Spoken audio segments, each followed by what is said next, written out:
Summer வந்தாச்சு. What's your plan for this holiday? எங்க கிட்ட விட்டுருங்க, நாங்க பாத்துக்கிறோம். GT Holidays. GT Holidays, South India's #1 travel brand. உங்கள் பகுதியில் நடக்கும் அனைத்து நிகழ்வுகளையும் ஆதன் நியூஸ் செயலியில் செய்திகளாக பதிவிட்டு சிட்டிசன் ஜேர்னலிஸ்டாக மாறுங்கள். அரசியல் நிகழ்வுகள், சுவாரஸ்ய தகவல்கள், கோரிக்கை, திருவிழா, விவசாயம் உள்ளிட்ட பல்வேறு நிகழ்வுகளையும் போட்டோ மற்றும் வீடியோவுடன் செய்திகளாக பதிவிடலாம். இது குறித்த மேலும் தகவலுக்கு ஸ்கிரீனில் தெரியும் இந்த எண்ணில் தொடர்பு கொள்ளவும். இந்த பக்கம் பாத்தீங்கன்னா அண்ணாமலை மாதிரி நயனார் நாகேந்திரன் முடிவே பண்ணிட்டாங்க. அதிமுக பாஜக கூட்டணி உருவானது நீங்க எப்படி பார்க்கறீங்க? உங்களுடைய பார்வையில ஏதேனும் நிபந்தனைகள் எல்லாம் விதிக்கப்பட்டு நேற்றைக்கு அதனாலதான் இந்த தாமதம் எல்லாம் நடந்ததா? ஒண்ணு அண்ணாமலை நீக்கம் மாற்றப்பட்டு அது நடந்தாதான் நீங்க ட்விட்டர் பதிவது அதை செய்தியாக்கினால் மட்டும்தான் எடப்பாடி வருவன் ஹோட்டலுக்கு சொல்லிட்டாரா? எடப்பாடி தலைமையிலான அணின்றத அதை சொல்லணும்னு எதிர்பார்த்தாரா எடப்பாடி? இந்தியோட எக்ஸிஸ்டிங் அலைன்ஸ் வர்றது யாருமே அமித்ஷாவை சந்திக்கல. யாரும் சந்திக்கலாம். எல்லாருக்கும் அழைப்பு கொடுத்துருப்பாங்கல்ல? அழைப்பு கொடுத்துருப்பாங்க. என்டிஏ மீட்டில் தானே போட்டாங்க, பிஜேபி மீட்டுன்னு போடல. என்டிஏ மீட்டுன்னு சொன்னா எல்லாரும் வந்து வரணும். ஏன் வரல? மிகப்பெரிய கேள்விக்குறி. ஏன் வரல? அதிமுக வந்து அவங்களை வரக்கூடாதுன்னு நிபந்தனை வச்சாங்களான்றது கேள்வி. அண்ணாமலை மாற்றம்ன்றது எப்படி பார்க்கறீங்க? நயனார் நாகேந்திரன் அதை ஃபுல்ஃபில் பண்ணுவாரா? அண்ணாமலையினுடைய ரோல் என்னவா இருந்தது? எடப்பாடியார் அவர் வச்ச டிமாண்ட் ஒன்று அது வச்சிருப்பாரா? வச்சிருக்காரு. ஆமா, அதுல எந்த வித மாற்றம். அதாவது அவங்க சொல்லப்பட்டதே வந்து நாங்களும் நீங்களும் நல்லா தான் கூட்டணியில இருந்தோம், இவர் தான் வந்து கெடுத்துட்டாரு அப்படின்றது. But having set that, as a மாநில தலைவரா அண்ணாமலை அவரோட ரோல் சரியா தான் பண்ணியிருக்காரு. நல்லா பண்ணாரு. பிஜேபியோட பெர்ஸ்பெக்டிவ்ல நீங்க சொல்லணும், கட்சி பதவி ஒரு மிகப்பெரிய பதவி அவங்களுக்கு காத்திருக்கு. என்ன மாதிரி பதவியா இருக்கலாம்? அவங்க சொல்றதெல்லாம் வச்சு பார்க்கணும். பிஎல் சந்தோஷ் அவர்கள் மாதிரி தேசிய பொதுச் செயலாளர், ஆர்கனைசேஷன் அமைப்பு பொதுச் செயலாளர், அது கொடுக்க வாய்ப்பு. அப்படி இல்லைன்னா மேபி தேசிய தலைவராகவும் வாய்ப்பு இருக்கு. இது வரைக்கும் தேசிய தலைவர்கள் பிஜேபியில எல்லாருமே ஆர்எஸ்எஸ் பேக்ரவுண்ட்ல தான் வந்திருக்கு. இதுல வந்து அண்ணாமலை ஆர்எஸ்எஸ் பேக்ரவுண்ட் கிடையாது. பட் இருந்தாலும் ஆர்எஸ்எஸ் பல தலைவர்களுக்கு வந்து இவர் ஆதரவா இருக்கிறாங்க. யாருக்கு? அண்ணாமலை. அப்படியா? அதுதான் வந்து சொல்லப்படுது. நேற்று குருமூர்த்தி அந்த இன்டர்வியூல ஒரு சொன்னார், அது ரெலவெண்டான பாயிண்ட். அர்ணப் கோஸ்வாமி கிட்ட பேசும்போது Annamalai is the only leader who has all India following without being in power. National வைட்ல பிஜேபியோட பெரும்பான்மையான ஆதரவாளர்கள், தொண்டர்கள் அண்ணாமலை மேல ஒரு மிகப்பெரிய ஒரு இந்திய அளவுல உண்மையாவே அண்ணாமலை ஒரு பேஸ் வேல்யூவா மாறி இருக்காரா? ஆமா, மாறி இருக்காரு. அண்ணாமலையை டீ ப்ரோமோட் பண்ண முடியாது. அதனால நான் ஏன்னா நேத்து வந்து அமித்ஷா கொடுத்த ஸ்டேட்மெண்ட் பாருங்க, இந்த நிமிஷம் வரைக்கும் அண்ணாமலை தான் தலைவர், அதனால தான் என் பக்கத்துல உட்கார வச்சிருக்கேன். எனக்கு தெரிஞ்ச அமைச்சர் பதவி கிடைக்கிறத விட இந்த மாதிரி பதவி கிடைச்சா தமிழ்நாட்டிலேயே பிஜேபிக்கு வந்து ஒரு மிகப்பெரிய பிளஸ் இருக்கும். பாருங்க, நம்ம வந்து தேசிய லெவல்ல வந்து ஒரு தமிழருக்கு ஒரு வாய்ப்பு கொடுத்துருக்கோம். அண்ணாமலைக்கு ஒரு நல்ல பொசிஷன் தான். இனி எதிர்காலம் நல்லா தான் இருக்கு. கண்டிப்பா இருக்கு. ஸ்டாலின் பொறுத்தளவு, என்ன பொறுத்தளவு அவர் வந்து எதையுமே வந்து ரொம்ப கான்சியஸா பாக்குறாரு. அதாவது எதுவா இருந்தாலும் வந்து அவரு லைட் ஹார்ட்டடா எடுத்துக்க மாட்டாரு. அது வரைக்கும் நம்ம சொல்லலாம் இந்த அலையன்ஸை இதெல்லாம் ஒன்றும் ஆகாதுப்பா, நம்ம வந்து ஈஸியா ஜெயிச்சலாம், அந்த மனநிலையில ஸ்டாலின் இருக்க மாட்டார். பிஜேபியோட அலையன்ஸ், ஏடிஎம்கே அலையன்ஸை ரொம்ப கான்சியஸா பார்ப்பாங்க. ரெண்டாவது, ரேடுகள் மறுபடியும் தொடரும் தமிழ்நாட்டில் அதிகமாகும் அமைச்சர். ஆனா அந்த ரேடு வந்து திமுகவுக்கு பாதிப்பு வரமானா அதெல்லாம் வந்து சொல்ல முடியும். அதன் தமிழர்களுக்கு வணக்கம். பல்வேறு துறைகளில் ஆக சிறந்த ஆளுமைகளை சந்தித்து நாம் நேர்காணல் எடுத்து வருகிறோம். அந்த வகையில் மீண்டும் நம்மோடு இணைந்திருக்கிறார் அரசியல் பகுப்பாய்வாளர், அரசியல் பார்வையாளர் திரு கபில் அவர்கள். அவரிடம் கேட்பதற்கு நிறைய இருக்குன்னு வாருங்கள், அவரிடமே கேட்போம். வணக்கம் கபில், எப்படி இருக்கீங்க? நல்லா இருக்கு.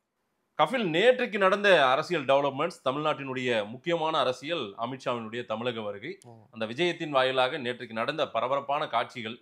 ஏன்னா கிட்டத்தட்ட ஒரு 5 முறை அவருடைய அந்த ஃபிளெக்ஸ் பேனர்கள், அந்த டிஜிட்டல் பேனர் மாற்றி முதல்ல என்டிஏ அலைன்ஸ் பிரஸ் மீட்டுன்னெல்லாம் சொன்னாங்க. அதுக்கு பிறகு வேற மாற்றினாங்க, ஒன்றா மாறி கடைசியா அமித்ஷா பக்கத்தில் 5 மணிக்கு மேலே எடப்பாடி வந்து உட்கார்றாரு. முதல்ல 6-7 சீட்டு போடப்பட்டது, அமித்ஷா உட்பட 6 பேர் உட்கார வைக்கிறாங்கன்னு நடந்தது. அதுக்கப்புறம் எல்லாம் மாறி போச்சு. இந்த பக்கம் பார்த்தீங்கன்னா அண்ணாமலை மாதிரி நயனார் நாகேந்திரன் முடிவே பண்ணிட்டாங்க.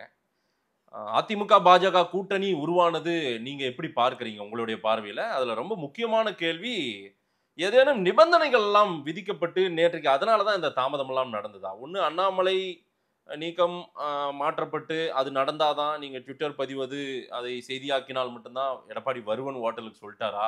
இந்த ஷீட் ஷேரிங், இந்த என்டிஏ அலைன்ஸ் கூட்டணி ஆட்சின்னு நீங்க சொல்றது, என்டிஏ தலைமையிலான கூட்டணி ஆட்சின்றத எடப்பாடி தலைமையிலான அணின்றத அதை சொல்லணும்னு எதிர்பார்த்தாரா எடப்பாடி? என்ன நடந்தது நேற்றுக்கு? இல்ல, மிகப்பெரிய பார்கென் ஆயிருக்குன்றது தகவல் வந்திருக்கு. ரெண்டாவது, அதிமுக தலைமையில தான் கூட்டணின்றது சொல்லப்பட்டது. ஆனா என்டிஏ கூட்டணி தான் அமித்ஷா சொல்லியிருக்காரு. இதுலயே ஒரு சிறிய முரண் இருக்கு. ரெண்டாவது, அலையன்ஸ் பார்ட்னர்ஸ் தமாக தவிர வேற எந்த அலையன்ஸ் பார்ட்னர்ஸும் என்டிஏவோட எக்ஸிஸ்டிங் அலையன்ஸ் பார்ட்னர் யாருமே அமித்ஷாவை சந்திக்கல. நேற்றுக்கு சந்திக்கல, யாரும் சந்திக்கல. எல்லாருக்கும் அழைப்பு கொடுத்துருப்பாங்கல்ல? அழைப்பு கொடுத்துருப்பாங்க. என்டிஏ மீட்டு தானே போட்டாங்க, பிஜேபி மீட்டுன்னு போடல. என்டிஏ மீட்டுன்னு சொன்னா எல்லாரும் வந்து வரணும். ஏன் வரல? மிகப்பெரிய கேள்விக்குறி. ஏன் வரல? அதிமுக வந்து அவங்கள வரக்கூடாதுன்னு நிபந்தனை வச்சாங்களான்றது கேள்வி. ஏன்னா அதிமுக தான் எல்லா அலையன்ஸ் ஸ்டாக்கும் பண்ணோம் அப்படின்ற ஒரு நிபந்தனையை வச்சிருக்கலாம். சோ இதுல எடப்பாடி பெரிய ரோல் பண்ணியிருக்காரு, பண்ணலன்னு இல்லை. ஆனா அதே சமயம் இதுல வந்து ஒரு செட்பேக்கும் இருக்கு. எப்படின்னா, அமித்ஷா சொன்ன வார்த்தை அவர் ஹிந்தியில சொன்னார். அவர் வந்து டிரான்ஸ்லேட் பண்ணவர் சரியா பண்ணல. அவர் சொன்னது எடப்பாடிக்கா நேத்ருத்வமே அலையன்ஸ் வடேகா அப்படின்னு தான் சொன்னார். அதாவது எடப்பாடியின் தலைமையில கூட்டணி, என்டிஏ கூட்டணி தமிழ்நாட்டில். ஆனா முதலமைச்சர் வேட்பாளராக எடப்பாடி தானான்றது இது வரைக்கும் சொல்லலை. இல்லைங்க, எடப்பாடி தலைமையிலான இதே வார்த்தையை வந்து ஷிண்டே பக்கம் நான் கேட்டிருக்கேன். மகாராஷ்டிரால இதே சேம் சென்டென்ஸ். பிஜேபி மகாராஷ்டிரால வந்து ஷிண்டே தலைமையில தான் வந்து அலையன்ஸ் இருக்கு, நம்ம அவரோட தலைமையில் தான் இருக்குன்றது இதே வார்த்தை தான் சொன்னாரு. ஆனா எலெக்ஷனுக்கு பிறகு ஃபட்னவிஸ் வந்து முதலமைச்சர் ஆனாரு. ஸோ அவர் வந்து, நான் வந்து இன்னும் ரூல் அவுட் பண்ணல, அவர் வந்து சொன்னாரா சொல்லலையா, இல்லை நாளைக்கே நயினார் நாகேந்திரன் அறிவிச்சிடலாம் எடப்பாடி பழனிசாமி தான் முதலமைச்சர் வேட்பாளர், ஒன்றும் ஆக போறது இல்லை.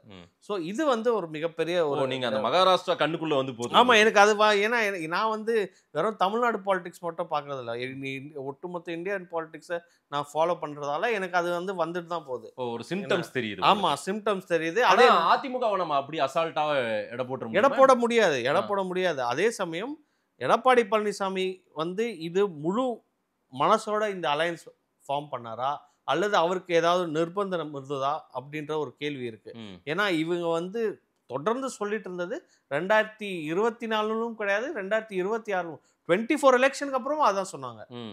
24 எலெக்ஷன் முடிஞ்சதுக்கு அப்புறமும் இதே தான் சொன்னாங்க, 2026 கூட்டணி இல்லைன்னு. பட் ஸ்டில் அவங்க வச்சிருக்காங்க. இப்போ இந்த அலையன்ஸ் எப்படி ஃபார்ம் ஆகும்? இப்போ 2 கட்சி தான் இந்த அலையன்ஸ். 2 கட்சி இப்போதைக்கு 2 கட்சி. இல்லைங்க, நீங்க ஒரு பார்வையும் சொன்னீங்க, நீங்க ஒரு பொலிட்டிக்கல் வியூவர், நல்ல ஒரு தேர்ந்த ஒரு பகுப்பாய்வு எடுக்கக்கூடியவர். நான் என்ன பார்க்குறேன், நேற்றுக்கு நிறைய பேரை அந்த அலைன்ஸ் பார்ட்னர்ஸ், அதாவது ஏற்கனவே தேமுதிக, பாமக, அதே மாதிரி தான் நீங்களும் நல்ல ஆங்கர் அண்ணாமலைலாம் உங்க பேர் தான் சொல்றாரு. இல்ல, ஒரு பகுப்பாய்வு சரியா பண்ணுவீங்க. நேற்றுக்கு எடப்பாடி இவங்களை எல்லாம் தடுத்திருக்காரு போல. ஆமா, தடுத்திருக்கலாம். அதாவது பிஜேபி வர வேணாம்னு சொல்லியிருக்கலாம். ஓகே, எடப்பாடிக்கு தடுத்திருக்கலாம்ன்றதை விட பிஜேபி வந்து இந்த டைம் வேணாம் அப்படின்னு சொல்லியிருக்கலாம். இப்போ எடப்பாடி வந்து இந்த அலையன்ஸ் மூவ் பண்ண வாய்ப்பு இருக்கு. இந்த அலையன்ஸ் மூவ்ல யாரெல்லாம் கூட்டணிக்கு வருவா அப்படின்றது ஒரு மிகப்பெரிய கேள்வி. அஃப்கோர்ஸ் இப்போ வந்து ஆப்ஷன் கிடையாது நிறைய கட்சிகளுக்கு. அதாவது திமுக தலைமையிலான கூட்டணி வந்து இன்டாக்டா இருக்கு, அதுல எந்த வித மாறுகாட்டு எதுவும் சேதாரம் இருக்காது, சான்ஸே கிடையாது. எக்ஸப்ட் 1-2 சின்ன கட்சியை தவிர. அது யாருன்னு சொல்ற உங்களுக்கும் தெரியும். ஒரு செட் 2 அண்ணன் வேல்முருகன் சொல்றேன். அஃப்கோர்ஸ் அவங்களே இருக்காங்க. மேபி நான் அவர் ரூல் அவுட் பண்ண, அவர் வந்து இன்னமும் வந்து பிஜேபி எதிர்ப்புல அவர் காம்ப்ரமைஸ் பண்ணாமதான் இருக்காரு. என்ன அதுல வரைக்கும் அவர் வந்து திமுக கூட்டணியில இருக்காரு. மற்ற கட்சிகள் ஜான் பாண்டியன், கிருஷ்ணசாமி, தேமுதிக, பாமக, தமாக, இந்த மாதிரி இன்னும் பல சிறிய கட்சிகள், இப்போ ஆல் இண்டியா ஃபார்வர்ட் பிளாக்கும் கூட்டணி. இப்போ இருந்தது 4 கட்சி ஏடிஎம்கேல, எஸ்டிபிஐ, தேமுதிக, கிருஷ்ணசாமி அண்ட் ஃபார்வர்ட் பிளாக். இப்போ பிஜேபி அலையன்ஸ்னால அவங்க கூட்டணியில வர மாட்டாங்க. ஏன்னா அது ஆல் இண்டியா பார்ட்டி, அது வெஸ்ட் பெங்கால் யூனிட் பேஸ், அவங்க பிஜேபியோட எங்கேயும் கூட்டணி சேர மாட்டாங்க. எஸ்டிபிஐ நேத்தே அறிவிச்சிட்டாங்க, இது மிகப்பெரிய துரோகம் அளிக்கப்பட்டது, அவங்க வெளில வந்துட்டாங்க. கூடா நட்பு கேடாய் முடியும்னு சொல்லிட்டாங்க. நெல்லை முபாரக் சொல்லிட்டாரு. அவர் வந்து நேத்தே போய் சிஎம் சந்திச்சுட்டு வந்தாங்க. இது என்ன மூவ்? அது எஸ்டிபிஐ நேற்றுக்கு இந்த மாதிரி அது கூப்பிட்ட, அதாவது திமுக கூப்பிட்டுச்சா? திமுக கூப்பிட்டதில்ல, இவங்க சந்திக்கணும்ன்றதுல இருந்திருக்காங்க. ஓகே, அவங்க கூப்பிடுறாங்க. ஆனா அது இது, அதாவது இந்த நியூஸ் வரும்போது இங்க ஒரு நியூஸ் பரவட்டமேன்றது அவங்க ஸ்ட்ராட்டஜி அது மீடியாவை சமாளிக்க இது திமுக சொல்லி தர வேண்டியதில்லை. எப்படி மீடியா மேனேஜ்மெண்ட், அதாவது மீடியா பெர்செப்ஷன் மேனேஜ்மெண்ட் எப்படி பண்ணணும்னு திமுக நல்லா தெரியும். அதுக்கு வந்து பண்ணியிருக்காங்க. இப்போ இருக்கிறது தேமுதிக. இன்னைக்கு பிரஸ் மீட் தேமுதிக வந்து ஒரு எதுவுமே நிதானமா முடிவெடுப்போன்றாங்க. நிதானமா முடிவெடுக்கும் இல்லை. ஏன்னா ஒரு சில இன்ஃபர்மேஷன் என்ன சொல்றதுன்னா, அவங்க திமுக பற்றியும் பேச்சுவார்த்தை நடத்திட்டு இருக்காங்கன்னு ஒரு டாக் போயிட்டு இருக்கு. இல்ல உங்களுக்கு தேமுதிகவினுடைய ட்ராக் ரெக்கார்டு நல்லாவே தெரியும். அவங்களுடைய ட்ராக் ரெக்கார்ட்ல 2016 பழம் நழுவி பாலில் விழும்னெல்லாம் கலைஞர் சொல்லும்போது திமுகவோட அலைன்ஸ் வச்சிருந்தா அவங்களுடைய வரலாறே மாறி இருக்கும். இன்னும் சில ஆண்டுகள் ஐயா கேப்டன் விஜயகாந்த் இருக்க கூட வாய்ப்பு இல்ல. அது கண்டிப்பா, அதாவது தேமுதிகவோட பொலிட்டிக்கல் கிராஃபே வந்து அப்சைடா போயிருக்கும். அப்படி பார்க்கும்போது இப்ப திமுக பக்கம் பெரிய அளவுக்கு சீட்டுகள் அங்க வாங்க முடியாது. இன்னொன்னு அவங்க உள்ள கொண்டு வருவாங்களான்றதும் தெரியல, அவங்க வாய்ப்பு கொடுப்பாங்களான்னு. ஆனா அவங்களுக்கு இந்த ஏடிஎம்கேன்றது வந்து ஏற்கனவே அவங்களுக்கு நல்ல ஒரு இது இருக்குது, கெயின் இருக்குது. இன்னொன்னு ஏடிஎம்கேவோட போறது அதுதான் நான் இப்போ கணிக்கிறது. ஏடிஎம்கே அலையன்ஸ்ல ஏடிஎம்கே பிளஸ் பிஜேபி பிளஸ் தேமுதிக பாமக ஃபார் ஷோர். அது வந்து அவங்க கட்சிக்குள்ளேயே பெரிய பிரச்சனை போயிட்டு இருக்கு. அது போகக்கூடாது. அது வந்து பாமகக்கு எவ்வளவு அது பண்றாங்களோ அது அவங்களுக்கு நஷ்டம். இது ஐயா சொல்றது கேட்டாங்கணுமா சின்னையா? அதான் சொல்றீங்களா? அதாவது ராமதாஸ் சொல்றத அன்புமணி கேட்கறது நல்லதுன்றீங்க? கேட்கறது நல்லது. ஏன்னா அவரு இந்த கட்சியை ஐடென்டிஃபை பண்ணது அவர் தான், ராமதாஸ் தான். அவர்னாலதான் கட்சி. இல்லைன்னா வந்து யாருனாலையும் கட்சி கிடையாது. விசிக நான் வந்து தொல் திருமாவளவனால மட்டும்தான் கட்சி, வேற யாராலையும் கட்சி கிடையாது. அதே மாதிரிதான் பாமக ஐயா ராமதாஸால தான் கட்சி. அஃப்கோர்ஸ் அன்புமணி ராமதாஸ் ஒரு இன்டர்நேஷனல் ஒரு விஷனோட எக்ஸ்பீரியன்ஸோட வராரு. அவர் வந்து அவரோட விஷன் வந்து எதுலேயும், அதாவது அவரோட செயல்பாடுகள் அவரோட பாலிசிஸ்லாம் வந்து ரொம்ப முற்போக்கான பாலிசிஸ். பட் அவர் இந்த கட்சி பொறுத்த அளவுல ராமதாஸ் இஸ் த கிங். அதுல எந்த வித மாற்றம் அவர் விட்டு இப்போ வந்து ஐயாவோட அனுசரிச்சு போறது தான் நல்லது. அதாவது அனுசரிச்சு போறதை விட அவங்க ஒருத்தர் பேசி ஏதோ உடனடியா சால்வ் பண்ணும். ஏற்கனவே ஒரு வாட்டி சால்வ் பண்ணியிருக்காங்க. இது மீடியா வரைக்கும் அது வர்றது வந்து அந்த கட்சிக்கு நல்லது இல்லை. ஏன்னா அவ்வளவு பெரிய வட மாவட்டங்கள்ல ரொம்ப வலிமையா இருக்க கட்சி மீடியா வரைக்கும் இந்த நியூஸ் எல்லாம் வரக்கூடாது. ஏன்னா அது வரைக்கும் பாமக பிளஸ் அண்ணன் ஜான் பாண்டியன், அண்ணன் கிருஷ்ணசுவாமி, அதுக்கப்புறம் இது நம்ம அண்ணன் ஜெகன்மூர்த்தி, மோஸ்ட்லி இதுதான் அலையன்ஸா இருக்கும். வேற யாரும் எனக்கு தெரிஞ்சு பெரிய லீடர்ஸ் யாரும், தமாக ஆஃப்கோர்ஸ் தமிழ் மாநில காங்கிரஸ். பட் இந்த சிறிய கட்சிகளோட ஓட் ஷேர் எப்படி டிரான்ஸ்ஃபர் ஆகுன்றது ஒரு மிகப்பெரிய கேள்விக்குறி இருக்கு. இதுல மெயின் ஓட் ஷேர் ரோல் எல்லாம் நம்ம பேசாமே இருக்கோம். இல்ல விஜயோட ரோல் பெரிய ரோலா இருக்கும். அதாவது எந்த ரோல்னா, இந்த யங்ஸ்டர்ஸோட ஓட் இருக்கு இல்லையா, டிஎம்கே எனக்கு ஓட்டு போட பிடிக்கலன்னு சொல்றது ஒரு செக்ஷன் இருப்பாங்க. அதாவது யங்ஸ்டர்ஸ் ஓட்டு ஒரு பக்கம் டிஎம்கேக்கு போவோம், ஏடிஎம்கேக்கு போவோம், அதெல்லாம் இருந்தது. ஆனா இப்போ ஏடிஎம்கேக்கு ஒரு யங்ஸ்டர்ஸ் ஓட்போம், ஏடிஎம்கேக்கு போகாத யங்ஸ்டர்ஸ் ஓட்டு எந்த சைடு போவோம் அப்படின்ற ஒரு கேள்விக்குறி. அது ஏடிஎம்கேக்கு போவோமான்றது மிகப்பெரிய கேள்விக்குறி தான். ஏதாவது அலைன்ஸ் வைப்பாரா விஜய்? சிறிய கட்சிகளோட வைக்க வாய்ப்பு இருக்கு. ஆனா அது வந்து வச்சு கூட எந்த பிரயோஜனமும் கிடையாது. வைக்கணும்னா சீமானோட வைக்கணும், அதுக்கு வாய்ப்பு இல்லை. இப்போ சின்ன கட்சிகளோட வந்து இப்போ ஃபார் எக்ஸாம்பிள் நீங்க உங்களுக்கு ஞாபகம் இருக்கும் 2021 தேர்தலில் கமல்ஹாசன் வந்து சமத்துவ மக்கள் கட்சி அப்புறம் ஐஜேகேயோட 40 சீட்டு கொடுத்து எனக்கு இது போதுங்க திருப்பி கொடுத்தாங்க. அது வந்து ஒரு ஸ்ட்ராட்டஜிக்கலாவே ஒரு தப்பான மூவ். அது ஐஜேகேக்கு வந்து 40-60 சீட்டு கொடுத்து அதெல்லாம், அதுவும் தனி சின்னத்துல கொடுத்தா அதெல்லாம் பயங்கர தப்பான முடியும். என்ன பொறுத்த வரைக்கும் தாவேகா ஸ்ட்ராட்டஜிக்கலா அவங்க போனோம்னா தனியா தான் போகணும். தனியா போய் அவங்க வந்து ப்ரூவ் பண்ணிட்டோம் என்ன என்னோட ஓட் பேங்க் என்னன்றது ப்ரூவ் பண்ணிட்டா ஃபார் த ஃபியூச்சர் அவரோட பார்கெயினோ அல்லது அவரே வந்து லீட் பண்ற மாதிரியோ இருக்கலாம். என்ன நிறைய பொலிட்டிக்கல் போல்ஸ்டர்ஸ் வந்து என்னது 15% 18% நிறைய சொல்றாங்க. ஆனா அதுல வந்து எதுவுமே எவ்வளவு ரிலையபிள் இருக்குன்றது தெரியாது. நம்ம அது முழுமையா நம்ம பேசக்கூடிய காலங்கள் இன்னும் இருக்கு. நான் மறுபடியும் அமித்ஷாவுக்கே இந்த அலையன்ஸ்ல எத்தனை அலையன்ஸ் என்ன சீட் ஷேரிங் வரும். ரெண்டாவது ரொம்ப முக்கியமா நேற்று சொன்ன ஒரு வார்த்தை கூட்டணி ஆட்சி அப்படின்னு. திராவிட இயக்க வரலாறுல எந்த திராவிட இயக்கமும் சொன்னது கிடையாது. முக்கியமா நீங்க 2006 to 2011 அந்த ஆட்சி வந்து டிஎம்கேக்கு மெஜாரிட்டி இல்லாத ஆட்சி. ஆனா அந்த அப்பவும் வந்து யூனியன் கவர்மெண்ட்ல பங்கு எடுத்தாங்க டிஎம்கே. ஆனா இங்க வந்து அவங்களுக்கு பங்கு கொடுக்கல. ஸோ அந்த மாதிரி இருக்கிற ஒரு சூழல்ல ஏடிஎம்கே எப்படி பவர் ஷேர் பண்றாங்க, அது ஏடிஎம்கே இன்னும் கிளியர் பண்ணல. இன்னைக்கு வரைக்கும் ஏடிஎம்கே ஒன்னும் அமித்ஷா சொன்னதை ஏடிஎம்கே ஏத்துக்குதா ஏத்துக்கலையான்றதை இன்னும் தெளிவுபடுத்தல. அமித்ஷா வந்து கூட்டணிக்கு அப்புறம் பேசவே இல்லையா, அதுவே வந்து மிகப்பெரிய டிராபேக். இன்னைக்கு இங்க வந்து என்டிஏ கூட்டணிக்கு தலைவர் வந்து இது எடப்பாடி அவர்கள்ன்றாங்க. எடப்பாடியார் வந்து அங்க வந்து பிரஸ் மீட்ல பேசவே இல்லை. அதுவே எனக்கு மிகப்பெரிய ஒரு டிராபேக்கா தெரிஞ்சது. பட் ஹேவிங் செட் தட் இப்போ வரைக்கும் எந்த ஸ்டேட்மெண்ட்டோ ஏடிஎம்கேல இருந்து வரல. ஆனா ஏடிஎம்கேவோட மூவ் நேற்றுக்கு பல அரசியல் பார்வையாளர்கள் சொன்னது நானுமே ஒரு வியூ பார்த்தேன். அமித்ஷா எந்த ஸ்டேட்டுக்கு போனாலும் வேக வேகமா எல்லா வேலையும் முடிப்பாரு. ஆமா, நேற்றுக்கு பாத்தீங்கன்னா ஒரு 6 மணி நேரத்துக்கு மேல பிரஸ் மீட் தள்ளி ஆமா. இது என்ன இந்த தாமதம் இல்ல, அது வந்து எடப்பாடி வந்து அவர் வச்ச டிமாண்ட்ஸ் வந்து ஃபுல்ஃபில் ஆகணும்னு பார்த்தாரு. என்னென்ன டிமாண்டா இருக்கு? அந்த டிமாண்ட்ஸ் வந்து ஒன்னு அஃப்கோர்ஸ் அண்ணாமலை அவர்களை வந்து மாற்ற வேண்டியதா இருக்கலாம். அதுதான் மெயினா எல்லாரும் சொல்றது, அண்ணாமலையை மாற்றுறதா இருக்கலாம். ரெண்டாவது அதிமுகவோட தலைமை எடப்பாடி அவர்கள் தான் தலைமை அப்படின்றது இருக்கலாம். நாலாவது வந்து இந்த அலையன்ஸ் ஃபார்ம் பண்றது ஏடிஎம்கேவா இருக்கும். ரெண்டாவது மெயின் ரொம்ப முக்கியம் ஏடிஎம்கேவோட இன்டர்னல் பாலிடிக்ஸ். அது அமித்ஷா சொல்லிட்டாரு. அமித்ஷா இதுல நாங்க தலையிடக்கூடாதுன்னு, அது இன்டர்னல் பாலிடிக்ஸ்ல தலையிடக்கூடாதுன்னு சொன்னாரே தவிர, இப்போ இந்த கூட்டணியில நான் இந்த சொல்ல மறந்துட்டேன். இந்த கூட்டணி நம்ம பேசும்போது ஓபிஎஸ் டிடிவி அவங்கள மறந்தே போயிட்டோம். என்ன ஓபிஎஸ் டிடிவி சசிகலா அவங்க என்ன ஸ்டாண்டா இருக்கும்? இல்ல, டிடிவி இப்போ சற்று முன் கொடுத்த பேட்டியில சொல்றாரு, நாங்க இன்னமுமே என்டிஏ அலையன்ஸ்ல தான் இருக்கோன்றாங்க. அது எப்படி இருக்கும்? இது எடப்பாடி பழனிசாமி கம்ஃபர்ட்டா இருப்பாரா? டிடிவி தினகரன் வந்து இந்த முரண் இருக்கு இல்லையா, இந்த முரண் தான் இந்த கூட்டணிக்கு மிகப்பெரிய இல்லைங்க. இதுல ரொம்ப பெரிய ஆதரவு கொடுத்தவங்கன்னா யாருன்னா டிடிவி ஓபிஎஸ் தான். நேற்றுக்கு அவங்க கூட போய் ஜிகே வாசன் மாதிரி சந்திச்சிருக்கணும், அது கூட நடக்கலையா? அது எனக்கு, அதாவது அவங்க ஒருவேளை இல்ல கைவிட்டாங்களா? இல்ல, அதுதான் டிடிவி என்ன சொல்ற, டிடிவி கைவிட்டு இருந்தா இன்னைக்கு அண்ணாமலை வந்து ஷேர் பண்ணிருக்காங்க.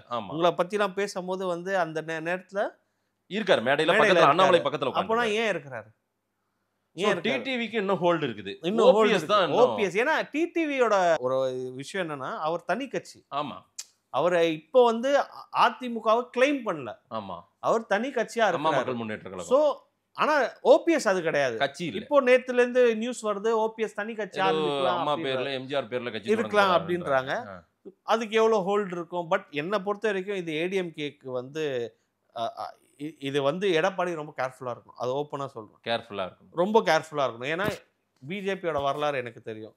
பிஜேபி எந்தெந்த மாநிலத்துல எந்தெந்த மாநில கட்சிகளை அலையன்ஸ் வச்சு முடிச்சிருக்குன்றது நமக்கு தெரியும். ஸோ அது வந்து நாங்க தப்புன்னு ரைட்லாம் சொல்ல முடியாது. ஒரு பொலிட்டிக்கல் பார்ட்டி அவங்களோட கெயின்காக எடப்பாடி அப்படி பார்க்க முடியுமான்னு தெரியல. அதுதான் என்னுடைய பார்வையில சொல்றேன். நேற்றுக்கு ஒரு 6 மணி நேரம் பிரஸ் மீட் தள்ளி போட்டதே வந்து அமித்ஷாவை காக்க வச்சிருக்காரு. அதுல நான் எதுவும் நான் வந்து டிஃபர் பண்ணல. நான் சொல்றது கேர்ஃபுல்லா இருக்கும்னு தான் சொல்றேன். Okay, ADMK has to be careful for their cards playing the cards. Right. Again மறுபடியும் ரொம்ப முக்கியமான ஒரு விஷயம், அண்ணாமலை மாற்றம்ன்றது எப்படி பார்க்கறீங்க? நயினார் நாகேந்திரன் அதை ஃபுல்ஃபில் பண்ணுவாரா? அண்ணாமலையினுடைய ரோல் என்னவா இல்ல? அவங்க பிஜேபி வந்து இந்த ஸ்ட்ராட்டஜி அவங்க பண்ணது ஒண்ணு வந்து அஃப்கோர்ஸ் எடப்பாடியார் அவர் வச்ச டிமாண்ட் ஒண்ணு, அது வச்சிருப்பாரா? வச்சிருக்காரு. ஆமா, அதுல எந்த வித மாற்று, அதாவது அவங்க சொல்லப்பட்டதே வந்து நாங்களும் நீங்களும் நல்லா தான் கூட்டணியில இருந்தோம், இவர் தான் வந்து கெடுத்துட்டாரு அப்படின்றது. But having set that, as a மாநில தலைவரா அண்ணாமலை அவரோட ரோல் சரியா தான் பண்ணியிருக்காரு. பிஜேபியோட பெர்ஸ்பெக்டிவ்ல நீங்க சொல்லணும், பிஜேபியோட பெர்ஸ்பெக்டிவ்ல அந்த கட்சிக்கு ஒரு வளர்ச்சியை அவங்க பண்ணியிருக்காங்க, அதுல எந்த வித மாற்று கருத்தும் இல்லை. But having set that, Nainar Nagendran பத்தி கேட்டீங்க. நயினார் நாகேந்திரன் முக்குளத்தூர் சமூகத்தை சார்ந்த ஒருத்தர். இப்போ சவுத் தமிழ்நாட்டில் மெயின் ஃபோக்கஸ் வந்து முக்குளத்தூர் சமூகத்துக்கு ஏடிஎம்கே பக்கம் போயிட்டு இருந்தா வீக்கா இருக்கிறதா சொல்றாங்க. அது கண்டிப்பா வீக்கா இருக்கு, ரொம்ப வீக்கா இருக்கு.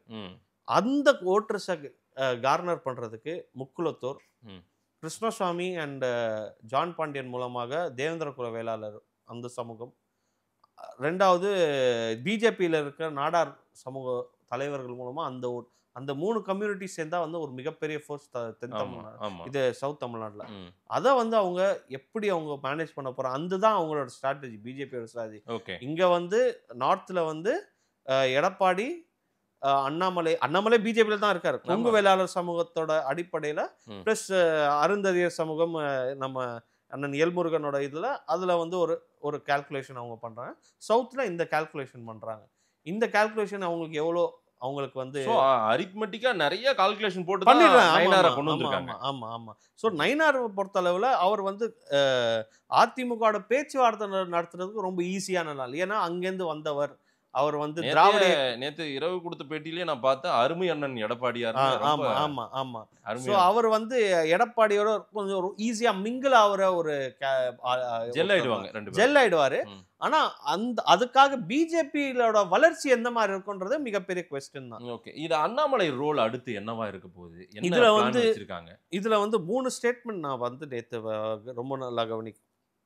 ஒன்று அமித்ஷாவோட ஸ்டேட்மெண்ட், இது அந்த ட்விட்டர்ல போட்டது. அவர் சொன்னது Annamalai skills will be used for organisational purpose of BJP national level அப்படின்னு சொன்னாங்க.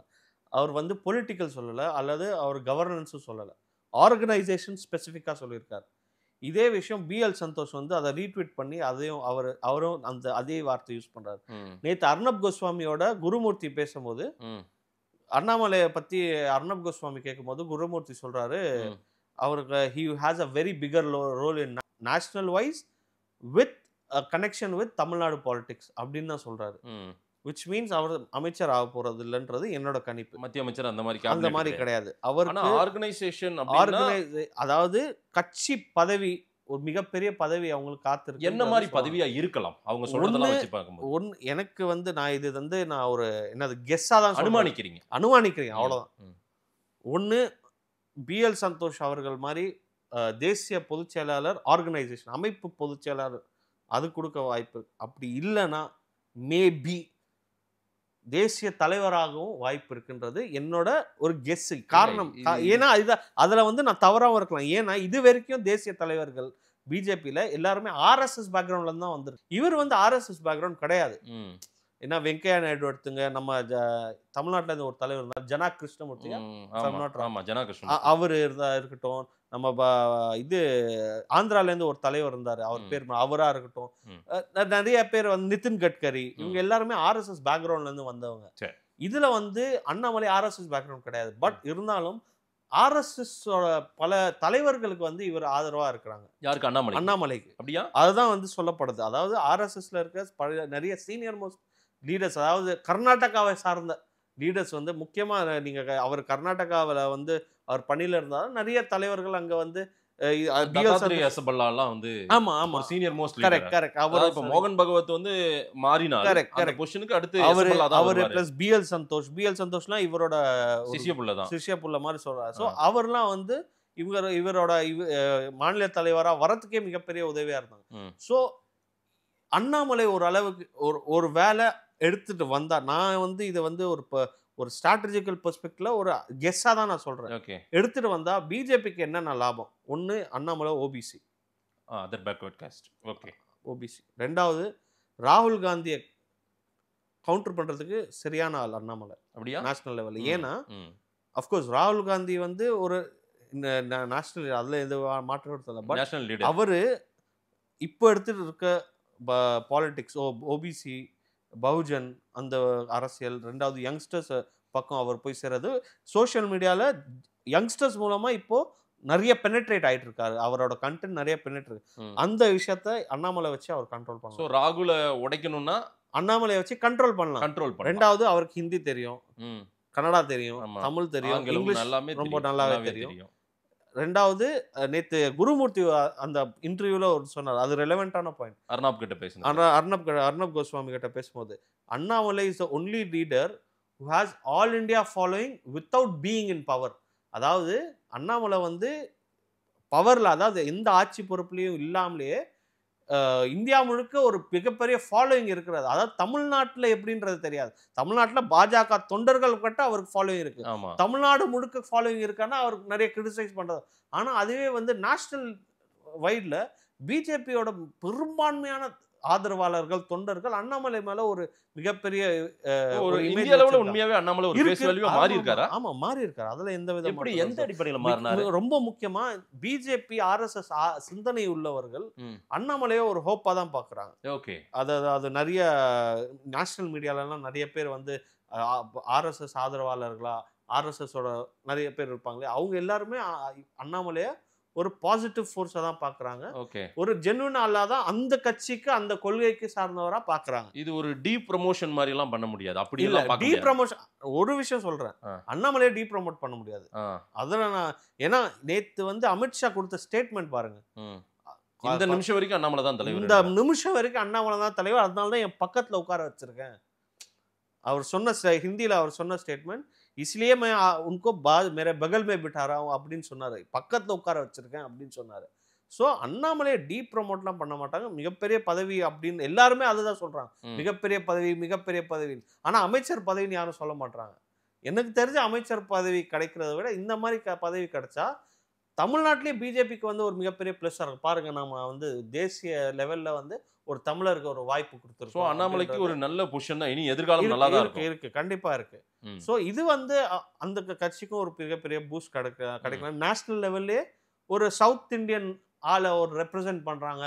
இந்த டீலிமிட்டேஷன், ஹிந்தி மொழி திணிப்பு இதெல்லாம் கவுண்டர் பண்றதுக்கு ஒரு நேஷனல் லெவல்ல ஒரு ஆள் வைக்கலான்றது அவங்க வந்து ஒரு ஸ்ட்ராட்டஜிக்கலா மூவ் பண்ணுவாங்க. அண்ணாமலைக்கு அப்ப நிறைய வேலை இருக்கு டெல்லியில. இருக்கு. அதுல எனக்கு எந்த வித மாற்று கருத்தும் இல்லை.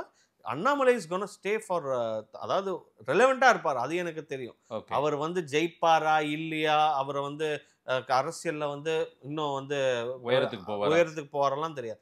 கட்சியை பொறுத்தளவுல அவர் ரெலவெண்டா இருப்பாரு, அரசியல் போது ரெலவெண்டா இருப்பாரு. மோடி அண்ணாமலையை தான் அதிகமா லைக் பண்ணாரு. ஆமா. இந்த இடத்துல இப்ப நயனாரை மாத்தி இருக்கிறது மோடியினுடைய மனநிலையை தான் இதை மாத்துறதுன்னு வச்சுங்க. பிஜேபி எல்லா ஸ்டேட்லயும் எந்த தலைவரையும் ரிப்பீட் பண்ணதில்லை. இது வந்து நிறைய பேருக்கு இது வந்து தெரிய மாட்டேங்குது. ஏதோ காங்கிரஸும் அதே மாதிரிதான் கிட்டத்தட்ட. எந்த மாநிலத்திலையும் தலைவர்களை வந்து அவங்க ரிப்பீட் பண்ண மாட்டாங்க. அவங்கள வந்து ஒன்று சிஎல்பி லீடர், அதாவது எல்ஓபியா மாற்றுவாங்க, சட்டமன்றத்தோட எதிர்கட்சி தலைவராக மாற்றுவாங்க, இல்லை எம்பி அந்த மாதிரி பண்ணுவாங்களே தவிர எப்போவுமே வந்து தலைவர்களை வந்து ரிப்பீட் பண்ண மாட்டாங்க. இவங்களோட டென்யூர் முடிஞ்சிடுச்சு. 4 இயர்ஸ் தான் ஏதோ டைம், அது முடிஞ்சிடுச்சு. அகைன் கொடுக்கலாம், இன்னொரு முறை கொடுக்க வாய்ப்பும் இருக்குது. வாய்ப்பு இருக்கு, ஆனால் நிறைய கொடுத்தது இல்லைன்றதான் சொல்றேன். பிஜேபியோட ஹிஸ்டரியில யாருக்குமே வந்து 2வது டேர்ம் யாருக்கும் கொடுத்ததில்லை. அமித்ஷாக்கு ஏன் கொடுக்கல? அமித்ஷாவோட சிறந்த தலைவர், அதாவது ஸ்டாட்டிஸ்டிக்ஸா பாத்தீங்கன்னா அமித்ஷா தான் வந்து மிகப்பெரிய ஜம்ப் வந்து பிஜேபி கொடுத்திருக்காரு 2019 எலெக்ஷன். அப்ப அவர் தான் தலைவர். அதுதான் மிகப்பெரிய நம்பர். அந்த நம்பர் வந்து அவர் தானே கொடுத்தாரு. அவருக்கு ஏன் மறுபடியும் தலைவர் பதவி கொடுக்கல? அது மேட்டர் கிடையாது. அவங்களோட ரூல்ஸ் அண்ட் ரெகுலேஷன் படி இன்னொரு வாட்டி தலைவராக கொடுக்க மாட்டாங்கன்ற அவங்க வச்சிருக்காங்க. ஆனா இதோட பெரிய பதவி கிடைச்சா அவருக்கு பெரிய இதுதானே. பிஜேபி ஏடிஎம்கே அலைன்ஸை திமுக எப்படி பார்க்கிறது? அவங்க கடுமையான விமர்சனம் வச்சிருக்காங்க. பட் அதையும் பயம், பதட்டம், ஸ்டாலினுக்கு பயம் வந்துருச்சு, திடீர்னு தூங்கினவர்கிட்ட எதையோ எழுதி கொடுத்துருக்காங்க, பேசுறாங்க, இந்த மாதிரி எடப்பாடி அறிக்கை. அது ஒண்ணு இருக்கு. ஃபர்ஸ்ட் வந்து ஸ்டாலின் பொறுத்தளவு, என்ன பொறுத்தளவு அவர் வந்து எதையுமே வந்து ரொம்ப கான்சியஸா பார்க்குறாரு. அதாவது எதுவா இருந்தாலும் வந்து அவரு லைட் ஹார்ட்டடா எடுத்துக்க மாட்டார். அது வரைக்கும் நம்ம சொல்லலாம். இந்த அலையன்ஸை இதெல்லாம் ஒன்றும் ஆகாதுப்பா, நம்ம வந்து ஈஸியா ஜெயிச்சலாம், அந்த மனநிலையில ஸ்டாலின் இருக்க மாட்டார். இருக்க ஏன்னா ஸ்டாலின் வந்து கலைஞர் கருணாநிதி கிடையாது. ஸ்டாலின் வந்து அவரோட அட்மினிஸ்ட்ரேஷன்ல நீங்க எவ்வளவு வேணாலும் குறை சொல்லலாம். ஆனா பொலிட்டிக்கலா அவரை கொலை சொல்றதுக்கு யாருமே கிடையாது. பொலிட்டிக்கலா அவர் சக்சஸ்ஃபுல் பாலிட்டிஷியன். தமிழ்நாட்டோட ஹிஸ்டரியில இந்த சக்சஸ் வேற யாருக்குமே வந்தது கிடையாது. எம்ஜிஆருக்கு பிறகு இந்த சக்சஸ் ஒரு அந்த தொடர் முக்கியமா இந்த அலையன்ஸை மெயின்டைன் பண்றது அது ரொம்ப கஷ்டம். கலைஞர் வந்து 2019 தொடங்கினது இல்லை. இது 2019 2017 காவிரி மீட்பு அந்த பிரச்சனை அந்த டைம்ல தொடங்கினது. அப்போதான் எல்லாரும் சேர்க்கிறாங்க. ஆர்கே நகர் எலெக்ஷன். அப்போதான் எல்லாருமே வைகோ வந்து ஒரு இது பண்ணி ஒரு ஷால் வேணாம் போட்டா, ஞாபகம் இருக்கா? அதுதான் ஃபர்ஸ்ட் புள்ளி இந்த அலையன்ஸ்க்கு. அப்போலேருந்து 18, 19, 20, 21, 22, 23, 24, 25, 26 8 வருஷம் 9 வருஷம் ஒரு அலைன்ஸை யாருமே வெளில போனது யார்? ஒரே ஒருத்தர் தான், ஐஜேகே. அவர் போனது துரைமுருகன் கூட ஒரு ஃபங்க்ஷன்ல சொல்லியிருந்தார். நீங்க சொல்ற 2017 காலகட்டம்னு நினைக்கிறேன். அன்னைக்கு நான் ஒரு ஃபீல்ட் ரிப்போர்ட்டரா இருக்கையில ஈசிஆர் கிட்ட ஒரு விழா ஒன்று நடந்தது. கலைஞருக்கான விழா, ஏதோ ஒரு முரசொலி விழாவோ ஏதோ ஒன்று நடத்தினாங்க. அந்த விழாவில் சொல்லியிருந்தாரு, நீங்களாம் இன்னைக்கு வந்து திருமாவளவனை பார்த்து சொன்னாரு. ஆமா, எல்லாரும் இன்னைக்கு வந்து உட்காந்தீங்க, கொஞ்சம் முன்னாடியே வந்தீங்கன்னா நாங்க ஆட்சியில் உட்காந்துருப்போம் அப்படின்னு சொன்னாரு. சரி, இனியாவது எல்லாம் சரி பண்ணுவோம். இல்ல, அந்த எலெக்ஷன்ல எனக்கு மாறுபட்ட கருத்து இருக்கு. 2016 எல்லாருமே சொல்றது மக்கள் நல கூட்டணினால திமுக தோத்தாங்க. அந்த வாதத்தையே நான் ஏற்கல. சரி, அவங்க தோத்ததுக்கு ஒரே காரணம் கலைஞர் அவர்களை முதலமைச்சர் வேட்பாளராக பண்ணார். அந்த எலெக்ஷன் ஸ்டாலினோட எலெக்ஷன். இருக்கிறதுலே நான் ஒரு பொலிட்டிக்கல் ஸ்ட்ராட்டஜிஸ்டாக நான் நிறைய கேம்பெயின்ஸ் இன்டர்நேஷ்னல் லெவலையும் நிறைய பார்த்துருக்கேன். இருக்கிறதே பெஸ்ட் கேம்பெயின்னா 2016 நமக்கு நாம கேம்பெயின்.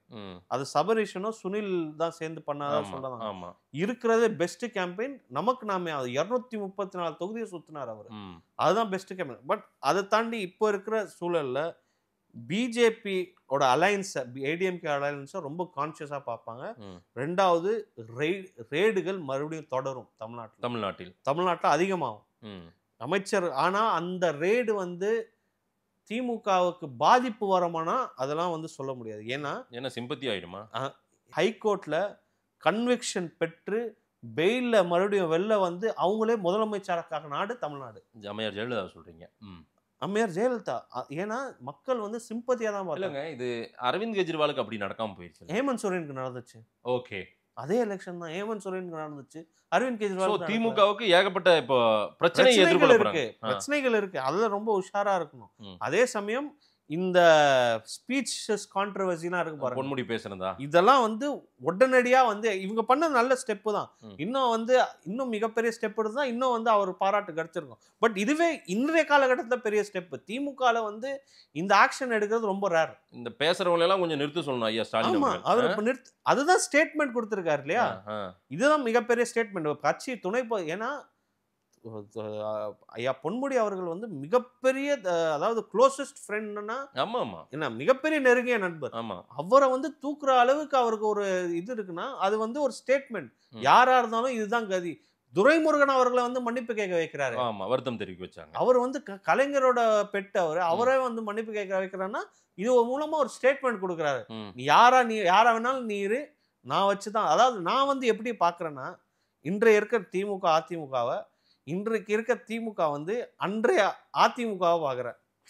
நீங்கள் ஞாபகம் வச்சிங்கன்னா ஜெயலலிதா அம்மையார் வந்து எடுத்தவொடனே யாரையும் பார்க்க மாட்டாங்க. எடுத்து போட்டு அமைச்சரை காலி பண்ணுவார், திருப்பி மாடு செலவு போடுவாங்க, அடுத்த வாரமே போடுவாங்க. ரெண்டாவது அந்த பார்ட்டி லைனை விட வெளில போக மாட்டாங்க. அந்த அளவுக்கு இன்னைக்கு திமுக வந்துகிட்டு இருக்கு. சரி, ஒரு சிங்கிள் லீடர்ஷிப்ல ஒரு கோபத்துல தான் இருக்காரு. அப்ப ஐயா ஸ்டாலின் கோபத்துல தான் இருக்காரு. அதே சமயம் எச்சரிக்கையாவும் இருக்கிறாரு. இந்த அலையன்ஸ் இது ஏடிஎம்கே பிஜேபி உண்மையாவே அவரை ரொம்ப உன்னிப்பா கவனிக்கக்கூடிய ஒரு அலையன்ஸ் கவனிக்கிறாரு, அவ்வளவுதான். அதே சமயம் இங்க விஜய்ன்ற ஒரு ஃபேக்டர் இருக்கு. விஜய் இப்போ ஷூட்டிங்ல இருக்கிறாரு. இந்த விஜய் இன்னும் அவருக்கு போட்ட அந்த இசட் பாதுகாப்பு அதிகாரிகளே அவர் பார்த்து பேசல, ஷூட்டிங்ல இருக்காரு, இப்படியே இருக்கு. அது என்ன போகும், என்ன நடக்குன்னு தெரியல. அதெல்லாம் வந்து ஒரு காரணமா இருக்கலாம். இன்னும் வந்து அவரு இந்த பூத் கமிட்டி மாநாடு போடுறேன்னு சொல்லியிருக்காரு. அந்த கட்சி பண்ண மிகப்பெரிய தப்பு பிரசாந்த் கிஷோர் கூப்பிட்டது. அதை ஓப்பனா சொல்லிடுறேன். கூப்பிட்டது தப்பு. நேற்று பாத்தீங்களா என்னது? பிரசாந்த் கிஷோர் வந்து ஜன்சுராஜ் அவரோட கட்சியோட ஒரு மாநாடு அறிவிச்சாரு. அந்த காந்தி மைதானம் வந்து ரொம்ப ஃபேமஸான மைதானம். காந்தி மைதானம் பீகார்ல. அது எதுக்குன்னா காந்தி அவர்கள் இண்டிபெண்டன்ஸ் காலத்துல அங்க பெரிய ஒரு மாநாடு மாதிரி அதாவது மாநாடு நடத்தினார். அது ரொம்ப ஃபேமஸான, எந்த அரசியல் எப்போ வந்து தமிழ்நாட்டுல வந்து எப்படி திருச்சி எந்த மாநாடுக்கும் பெரிய தமுக்கம் மைதானம், கோயம்புத்தூர், அந்த மாதிரி இது திருச்சியில தான் பெரிய மாநாடு போடுவாங்க. அந்த மாதிரி பண்ணாங்க. அந்த மாதிரி திருப்புமுனை. ஆமா, அந்த மாதிரி வந்து பாட்னால காந்தி மைதானம் ரொம்ப ஃபேமஸான பீகார் பாலிடிக்ஸ்ல. சரி, அங்க வந்து 5 லட்சம் பேரோட கெப்பாசிட்டி வந்தது வந்து சில ஆயிரம் பேர் கூட கிடையாது. ப்ரெஸ் மீட் கொடுக்கும் போது சொன்னது, அட்மினிஸ்ட்ரேஷன் வந்து நம்மளை வந்து டிராஃபிக் ஜாம்ல நிற்க வச்சிட்டாங்க தொண்டர்களை. இதெல்லாம் ஒரு காரணமே கிடையாது. ஏன்னா அவர் ஸ்ட்ராட்டஜிக்கலாக நல்ல ஒரு அதில் எந்த இதுவும் இல்லை. ஆர்கனைசேஷன் ரீதியாக அவங்க பிரச்சனை அங்கேயே இருக்கு. விஜய் அவர்களை வச்சு அவங்களா தேவையில்லை. ஜான் ஆரோக்கியசாமி போதும் அவங்க விஜய்க்கு. ஏன்னா ஜான் ஆரோக்கியசாமி நான் வந்து அவரை மீட் பண்ணல, அவர் யாருன்னு தெரியாது. அவரோட மதிப்பீடு எனக்கு ஒரே கேம்பெயின் தான், அன்புமணியோட கேம்பெயின் 2016. அந்த மாதிரி ஒரு கேம்பெயின் வந்து நான் very clear person, very clear. எனக்கு நல்ல அறிமுகம் அவரு. அப்படியே அதுதான் அவருக்கு வந்து அந்த தமிழ்நாடு பாலிடிக்ஸ் என்னன்றது அவருக்கு தெரியும், எப்படி போடணுன்றது. அவரோட ஆடியோலாம் நான் கேட்டேன். அதுலயே அவருக்கு தெரியுது அவருக்கு என்ன அவர் மைண்ட் செட் அப்படின்னு. இங்க என்ன தேவையோ அதை சொல்றாரு அவரு. அவர் வந்து ரொம்ப கிளியர். விஜய் அவர்களுக்கு வந்து ஜான் ஆரோக்கியசாமி போதும். இது பிரசாந்த் கிஷோர்லாம் ஆதவர்ஜுனா அஃப்கோர்ஸ் அவருக்கு வந்து வேலை பண்றாரு. பட் பாப்போம், ஜான் ஆரோக்கியசாமி போதும். அதுதான் விஜயும் கவனிக்கப்பட வேண்டிய ஒருத்தர் தான். கவனிக்கப்படாது. அது எப்படின்னா, இப்போ பூத் கமிட்டிலாம் போற அவர் வெளில வந்தோடனே அவர் என்ன, ஏன்னா அவர் வந்து பிஜேபி டிஎம்கே 2 பேரையும் எதிர்க்கிறாரு, ஒரே தரசுல எதிர்க்கிறாரு. அதுல வந்து அந்த அந்த ஸ்டாண்ட் எடுக்கிறதாலே மிகப்பெரிய ஓட் பேங்க் அவரே எடுக்க வாய்ப்பு இருக்கு. நெடி ஓவரா இருக்கு, எதிர்ப்பு நெடி ஓவரா இருக்கு. அதாவது இந்த லா அண்ட் ஆர்டர் பிரச்சனைனால அவங்களுக்கு வருது. இப்போ ஒரு சில நாட்களா கொஞ்சம் அது அப்படியே சைலண்டா இருக்கு, மறுபடியும் ஏறாம. இப்போ மெயின் காரணம் இந்த ஒரு வருஷம் ரொம்ப ரொம்ப குரூஷியலான பாடம் தமிழ்நாடு அரசியல்ல. என்ன நான் பிஜேபி, அதாவது நான் டிஎம்கே ஒரு ஏதாவது ஒரு ஸ்ட்ராட்டஜிக் அவங்களுக்கு அட்வைஸ் கொடுக்கணும்னா நான் சொல்றது, ஸ்டாலின் அவர்கள் முழுக்க முழுக்க ஆட்சியை கவனிக்கணும். உதயநிதி ஸ்டாலின் கம்ப்ளீட்டா கட்சி பணியா எடுக்கணும். அதாவது ஒவ்வொரு பிரிச்சுக்கணும். ஏன்னா உதயநிதி ஸ்டாலின் ஒரு ஸ்ட்ரென்த், அதாவது எந்த வித மாற்று கருத்தும். அமித்ஷாவே பேசுறாரு நேத்து அமித்ஷா வந்து ஸ்டாலின் அவர்கள், ஏன்னா நீங்க யோசிச்சு பாருங்க, கலைஞரும் ஸ்டாலின் அவர்கள் இருக்கும் போதும் ஸ்டாலின் பேரை யாராவது தேசிய தலைவர் எடுப்பாங்க? கலைஞர் பேரை தான் கருணாநிதி அவர் தான் சொல்லுவாங்க. ஆனா இன்னைக்கு ஸ்டாலின் பேச்சோட உதயநிதி பேரையும் எடுக்கிறாருன்னா Udhayanidhi is a relevant leader in Tamil Nadu politics. அதாவது அதே மாதிரி அவர் கேம்பெயின்ஸ்னா வந்து மக்கள் கிட்ட ரொம்ப கனெக்ட் ஆகிற ஒரு கேம்பெயின் அது. அதாவது ரொம்ப வந்து இயல்பா பேசக்கூடிய, ப்ரொஃபஷனலா இல்லாம ஒரு கலோக்கியலா இருக்கு. அது வந்து மக்களுக்கு பிடிச்சிருக்கு. ஓகே. சோ என்ன பொறுத்த வரைக்கும் ஸ்டாலின் அவர்கள் ஆட்சியை வந்து இன்னும் ஸ்ட்ரென்தன் பண்ணும். இந்த growth rate, Tamil Nadu growth rate 9.6% இன்னும் வந்து மிகப்பெரிய லெவலில் அவங்க இண்டஸ்ட்ரியல் ஃபோக்கஸ்டா இது அதை வந்து ஆட்சியும் நல்லா நடத்தணும், அந்த ஆட்சியை நல்லா பப்ளிசைஸும் பண்ணணும், மார்க்கெட்டிங்கும் பண்ணணும். அதே சமயம் உதயநிதி ஸ்டாலின் கட்சி பணியில ஈடுபடணும். இந்த கட்சி பணியில் ஈடுபட்டு இந்த இந்த ஆர்கனைசேஷன் ஸ்ட்ரக்சர்ல ஏதாவது ஒரு சில பிரச்சனைகள் தான் அதை பண்ணணும். அதே மாதிரி ஏடிஎம்கே சைடில் ரொம்ப ஜாக்கிரதையா இருக்கணும். ஆர்கனைசேஷனல் ப்ராப்ளம்ஸ் அவங்களுக்கு இருக்கு. சவுத் தமிழ்நாடுல ரொம்ப வஸ்டா இருக்கு. இப்போ கொஞ்சம் கவனக்குறைவா இருந்தா பிஜேபி தட்டிடும். ஆமா, ஏன்னா சவுத் தமிழ்நாடை வந்து அவங்க விட்டுறக்கூடாது. சவுத் தமிழ்நாடு தான் ஆர்பி வராரு, நம்ம அண்ணன் செல்லூர் ராஜு வராரு, இன்னும் பல தலைவர்கள் இருக்காங்க, ராஜன் செல்ல நிறைய தலைவர் இருக்காங்க. அதை வந்து விட்டுட்டு வந்து இல்ல நாங்க நார்த்தை பாத்துக்கணும், நீங்க சவுத்தை பார்க்கணும், அது சரிப்பட்டு வராது. அதிமுக அது ஆபத்து. ஸோ அதிமுக ரொம்ப கவனமா அவங்களோட பிளேய கரெக்டா பண்ணும். அதே சமயம் விஜய் அவர் வந்து தனிச்சு போட்டி போடுறது நல்லது. அதுக்கப்புறம் அண்ணன் சீமான் அவர்கள் இன்னும் செயல்படணும். ரொம்ப காலமா சைலண்டா இருக்காரு அவர். அதாவது ஒரு சில கூட்டணிகள்லாம் எல்லாரும் பேசுறாங்க, மோடி வரைக்கும் போய் எதிர்பார்க்கறாங்க. இல்ல உண்மையா இதெல்லாம் எதிர்பார்க்கறாங்க. சீமான் அவர்களும் ரொம்ப காலமா எதிர்பார்க்கறாங்க. பிஜேபி சைடுல இருந்து ரொம்ப காலமா எதிர்பார்க்கறாங்க. ரொம்ப காலமா அவர் வந்து கூட்டணியில வரணும், இல்ல கட்சியிலே வரணும்ன்றாங்க. ஆனா அது முடியாது. அட்லீஸ்ட் கூட்டணியில அதுவும் முடியாது. அவங்க ஒரு ஸ்டாண்ட் கிளியரா எடுக்கிறாங்க. பட் அதே சமயம் அவரோட செயல்பாடுகளை மீடியால குறைஞ்சிக்கிட்டே இருக்கு. நீங்க பாத்தீங்கன்னா மீடியால அவரோட பேச்சுகள் அதிகமா வர்றதில்லை. ரெண்டாவது, பெரியார் கான்ட்ரவர்சிலாம் வந்து தமிழ்நாட்டு மக்களுக்கு தேவையில்லை. அவங்களுக்கு தேவை ஒரு நல்ல எதிர்கட்சியா செயல்படணும், போராட்டங்களை அறிவிக்கணும். அதெல்லாம் பண்ணிட்டு தான். இப்போ ஏதோ அதில் ஏதோ டிராபேக்ஸ் இருக்க மாதிரி தெரியுது. அவருக்கும் மிகப்பெரிய பிளேயராக இருக்க வாய்ப்பு இருக்கு.